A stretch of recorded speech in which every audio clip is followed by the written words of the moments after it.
ब्रह्मरूपमादिमध्यशेषसर्वभाषकम् भावषट्कहीनरूपनित्यसत्तमद्वयम्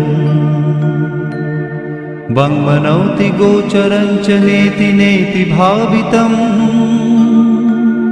तं नमामि देवदेव रामकृष्णमीश्वरम् आदितेयविहरं शूरारिदैत्यनाशकम् साधुशिष्टकामदं महिषुभारहारकम्